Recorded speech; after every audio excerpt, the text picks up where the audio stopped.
아이들을 위해서 유해 환경 없는 시설을 만들어서 안전한 교육 환경을 조성해야 함에도 불구하고 현실적으로 그렇지 못한 교육 환경이 여전히 있습니다.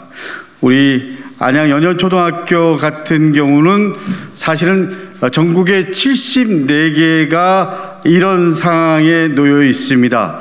제가 경기도의 의장으로 또 경기도의 부지사로 있을 때 이런 비슷한 사례가 또 있었습니다. 화학 공장 안에 우리 주거 지역이 형성되면서 또 학교 시설이 있으면서 우리 아이들 교육 환경에 심대한 영향을 미치고 있습니다. 그래서 오늘 국회 교육위원님들 그리고 또 안양 지역에서 함께하는 위원님들이 유해 환경 없는 시설 안전한 교육 환경을 조성하라는 의미에서 성명서를 준비했습니다. 먼저 김철민 의원님께서 말씀하시겠습니다. 예, 우리 아이들의 학습권과 건강을 해칠 수 있는 상황이 전국의 학교 주변에서 계속되고 있는 것에 대해 시민으로서 위임받은 대표권을 가지고 있는 국회의원으로서 깊은 유감을 표명하는 바이다. 안양 양현마을은 2002년 입주를 시작한 이래로 줄곧 아스콘 공장과 레미콘 공장으로부터 나오는 분진과 냄새로 수차례 업체와 갈등을 빚어왔다. 특히 2017년 경기환경연구원으로부터 발암물질 배출이 확인된 이후 학부모와 주민들, 특히 학생들까지 나서서 한 목소리로 아스콘 공장의 가동 정지와 공장 이전을 외쳤다. 이는 건강권을 확보하기 위한 당연한 권리 행사로 안양시와 경기도도 적극 행정을 펼쳐온 바 있다. 또한 강덕구 의원은 지난해 유해물질 배출을 제한하는 대기환경보전법 일부 개정 법률안을 대표 발의했다.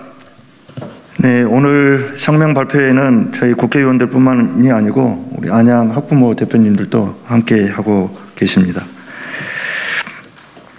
교육부 자료에 따르면 지난해 기준 아스콘 공장 인근 500m 이내 거리에 위치한 학교는 전국에 모두 74곳이다. 이 중 거리가 200m 이하인 곳은 12곳이고 그중 3곳이 바로 안양 연현마을 내 학교 3개가 있는데요. 연현초, 연현중, 민들레 유치원이 있습니다. 연현마을 내 학교가 3곳이라는 거죠.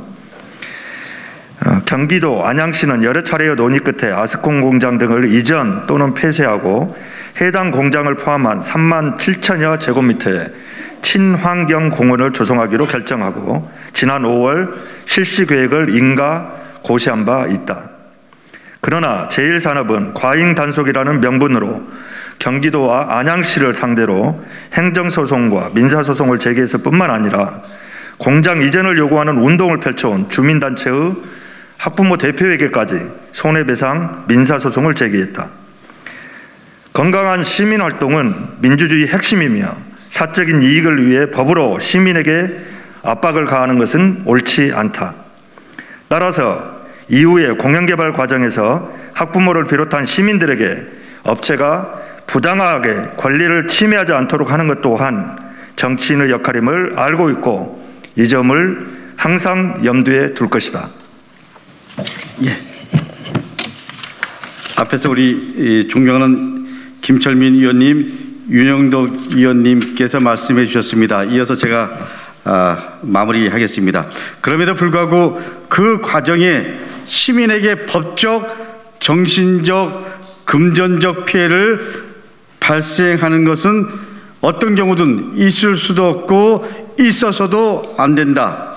이래서 우리 국회 교육위원회 조혜진 위원장님 그리고 더불어민주당 박찬대 간사를 비롯한 도종환 의원, 안민석 의원, 김철민 의원, 윤영덕 의원, 강민정 의원, 김병욱 의원을 비롯해서 안양 원팀 국회의원 이재정, 민병덕 의원은 학생들의 학습권이 안전하게 보장되어야 한다는 점에서 교육부와 각 시도교육청이 교육환경보호구역 내에 있는 유해환경시설에 대한 전수조사 그리고 피해 상황을 점검하여 즉각적인 조치를 취해 줄 것을 요구하면서 다음과 같이 주장합니다.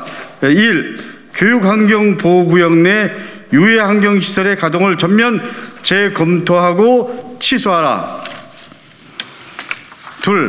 경기도 교육청과 안양과천교육지원청은 연현마을과 인근 지역 학생들이 건강권을 보호하기 위해 모든 행정조치를 시행하라.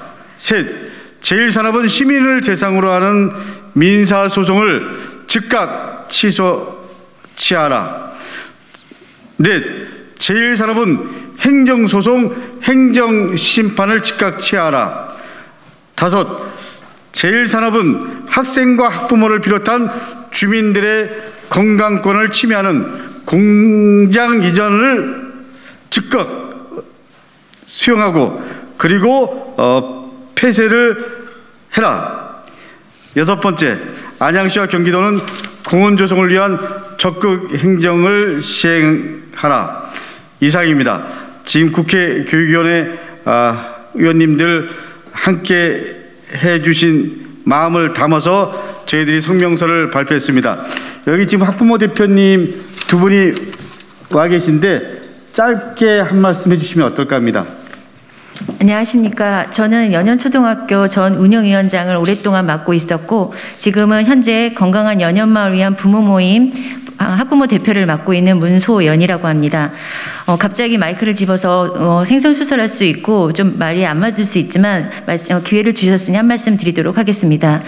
교육은 백년지 대계를 하였습니다. 그러나 저희 동네에 초등학교, 중학교 그리고 어린 유치원생들, 어린이집 학생들은 지금껏 어른들이 하라는 대로 공부만 했을 뿐인데 학교 인근 부분에 그것도 국가천인 안양천이 인근에 있고 그린벨트라는 미명 아래 보호돼야 될 곳에 공장들이 지금껏 수십 년간 아스콘, 레미콘 그리고 불법을 자행하면서 강제 이행금, 벌금들만 들면서 저희가 학생들을 의롱하였습니다. 저희는 이에 즉각 말씀하신 성명서 내용대로 이행되었으면 좋겠고 앞으로 이 부분들이 그냥 동네 일이거니 지역 일이거니 이렇게 치부해버리지 않으셨으면 좋겠습니다. 물론 그 법률 법률에 의하면 지금 아스콘, 레미콘 같은 유해 환경 물질들은 금지 시설입니다. 그런데 그 금지 시설의 개혁을 잘 들여다보시면 그 곳에서 나쁜 물질이 나왔을 경우에 한해서 조치를 취한다는 명문만 있습니다. 거기에 대한 세실한 내용도 없고 그리고 그 물질이 이미 나와서 공기 대기 중에 퍼졌을 때에는 아이들의 폐 속에 이미 들어가서 박혀서 나오지도 않습니다. 이미 저희는 마스크를 지금 쓰고 있는 상황을 많이 아실 거라 생각합니다. 이런 상황에서도 저희 아이들은 수십 년간 그곳에서 나와서 또 학부모가 된 엄마들도 자기 아이를 그 학교에 믿고 보냈습니다. 그런데 학교의 유리창 너머로 아스콘, 레미콘 그리고 불법을 자행했던 골재 파쇄 이런 업체들은 그린벨트 내에서는 허가되지 않은 공장들이었습니다. 그런데 우리 어른들은 도대체 무엇을 했는지 저희가 여기 21세기 이 자리에도 여기 나와 있는 것이 정말 부끄럽고 안쓰럽지만 기자님들 이 내용을 저희 그냥 치부해버리지 마시고 이번에는 어떤 내용이 잘못되었는지 그리고 어떻게 어디서부터 바로잡아야 되는지 좀 열심히 글로써 저희들을 도와주셨으면 좋겠습니다. 감사합니다. 다시 한번 오늘 날씨가 쌀쌀함에도 불구하고 이렇게 아침 일찍 저희 우리 유해 환경시설 없는 안전한 학교 조성을 위해서 함께해 주신 언론인 여러분께 감사의 말씀드립니다. 감사합니다.